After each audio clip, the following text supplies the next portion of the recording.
On February 28, 2026, Iran launched waves of missiles and drones into the airspace of the United Arab Emirates. And in a single night, the city that had attracted 9,800 millionaires and $63 billion in the previous year alone was forced to answer a question it had never seriously been asked before. What happens when the world's safest address stops feeling safe? To understand what is now unraveling, you have to understand what Dubai had built. This was not simply a wealthy city, it was a machine, engineered deliberately and methodically to pull capital and talent from every corner of the planet. No income tax, no capital gains tax, no inheritance tax, world-class infrastructure, Western legal frameworks inside a politically stable authoritarian state. For years, it worked with extraordinary precision. But millionaires left London after the non-dom tax changes. They left Hong Kong after the national security crackdown. They left Mumbai, Johannesburg, and Sao Paulo, and they came to Dubai. In 2025 alone, nearly 9,800 high-net-worth individuals relocated to the city, bringing an estimated $63 billion in private wealth with them. The real estate market reflected every arrival. Prices had risen approximately 60% since 2022, and in January 2026 alone, property transactions surged more than 80% year-on-year. Dubai had become the undisputed #1 destination on the global wealth migration map. And the entire architecture of that achievement rested on one foundational promise: that whatever happened elsewhere in the world, Dubai remained untouched. Whereas that promise is now being tested in ways the city's architects never publicly planned for. The strikes on February 28th were not a rumor or a distant regional event. They were visible. Missile interceptions were audible and, in some cases, visible from residential towers. Within days of the attack, security firm Global Guardian confirmed that multiple corporate clients had begun drawing up formal evacuation plans, some preparing to move between 1,000 and 3,000 employees each. The Dubai International Financial Center, one of the most concentrated nodes of global banking activity in the world, saw a sharp and immediate decline in on-site presence, with major international banks and consulting firms instructing staff to work remotely. The ICD Brookfield Place, one of the most prestigious commercial addresses in the city, was described by observers as largely empty. Then came the government signals from outside the UAE. The United States raised its travel advisory to level 3, urging citizens to reconsider travel and consider voluntary departure. The United Kingdom advised against all but essential travel. These are not casual warnings. A level 3 advisory from the US State Department triggers insurance exclusions, corporate liability clauses, and duty of care obligations for multinational employers across the world. What had been a local security incident was now a formal, institutional reclassification of Dubai as a risk environment. And the financial consequences of that reclassification were only beginning to arrive. Here is where the story becomes a trap, because the wealthy residents of Dubai cannot simply leave. The city's greatest selling point, its tax-free structure, is also the mechanism that now holds them in place. Under UK law, returning to Britain for as little as 45 days can trigger full tax residency, potentially exposing global income, capital gains, and assets to immediate taxation. Similar thresholds exist across Europe. For a high-net-worth individual who restructured their entire financial life around Dubai residency, a rushed departure is not just logistically inconvenient, it is financially catastrophic. So what is actually happening is not a clean exodus.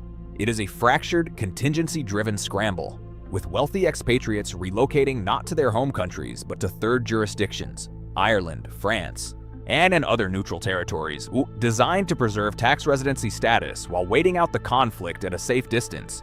They are not going home. They are going to holding positions. And the question that follows from that is a dangerous one for Dubai. If the conflict extends, if the uncertainty deepens, how long can a holding position remain temporary before it becomes permanent? The numbers that followed tell the story more clearly than any statement.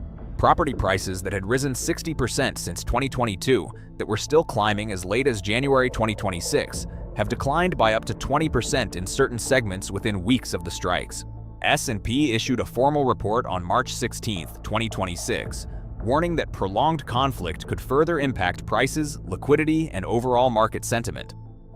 These are not fringe warnings from anonymous commentators. S&P and Fitch had already flagged Dubai as carrying one of the highest property bubble risks of any global city before the first missile was launched.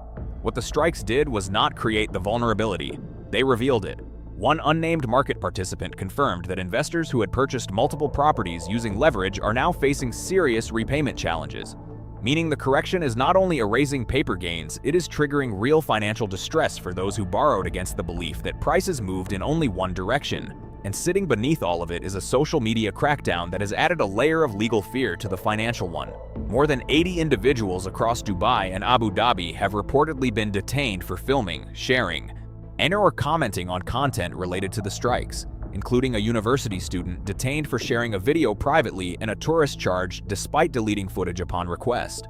When Singapore faced its most serious political and security tensions in the 1990s and early 2000s, the government's response centered on radical transparency with its business community, accelerated communication, public reassurance mechanisms, and the active retention of multinational confidence through institutional engagement rather than restriction. When Zurich and Geneva faced pressure during periods of European financial instability, Swiss authorities doubled down on legal predictability and personal freedom as competitive advantages, reinforcing the trust that underpinned their wealth inflows rather than introducing new categories of legal exposure. Dubai's response has moved in the opposite direction. Rather than expanding the freedoms that made the city attractive, authorities have narrowed them, detaining residents, tourists, and foreign nationals under cybercrime laws broad enough to capture a repost, a comment, or a private message. Rada Sterling, CEO of a legal advocacy organization, stated plainly, "Visitors often assume they are protected by their home country's standards of free speech. They are not." That statement, made in the context of an active conflict and a wave of detentions, is now part of the international conversation about Dubai. And it is not the kind of sentence that draws millionaires toward a city. It is the kind of sentence that makes the ones already there quietly accelerate their contingency plans. The real structural exposure that the February strikes have illuminated is not military, it is demographic. More than 90% of Dubai's residents are foreign nationals. The city does not have a domestic population to fall back on when expatriate confidence falters. It has no native workforce deep enough to sustain the financial sector, the real estate market, the hospitality industry, or the logistics networks that keep the economy functioning. Every skyscraper, every bank branch, every trading desk, every law firm, every luxury hotel operates because foreign talent chose to be there.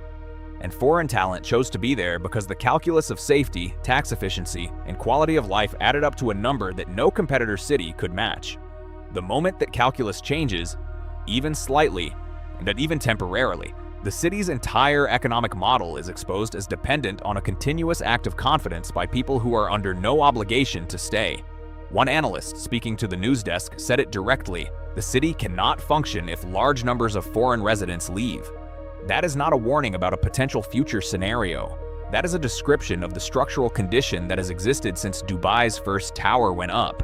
And the February 28th strikes are the first event in the city's modern history to make that condition visible to the people it most affects. Dubai is not finished. Its infrastructure is intact, its financial systems are operational, and its tax framework remains the most competitive in the world. But what February 28th, our 2026 did, in a single night, was introduce something into the Dubai equation that had never been priced in before. Genuine, visible, physically present risk. And once that variable enters the model, it does not leave quietly. 3 lessons sit inside this story that extend far beyond one city. First, a competitive advantage built on a single variable is always one event away from collapse.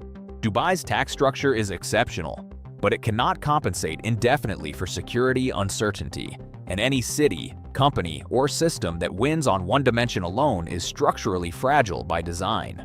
Second, the response to a confidence crisis determines whether it becomes temporary or permanent. Singapore reinforced trust by expanding transparency.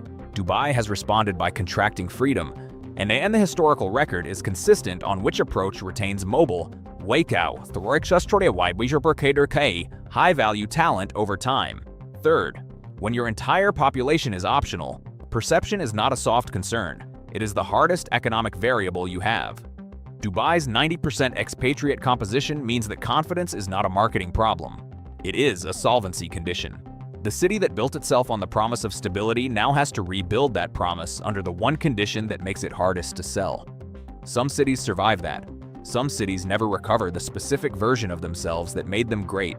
Which one Dubai becomes will not be decided by missiles.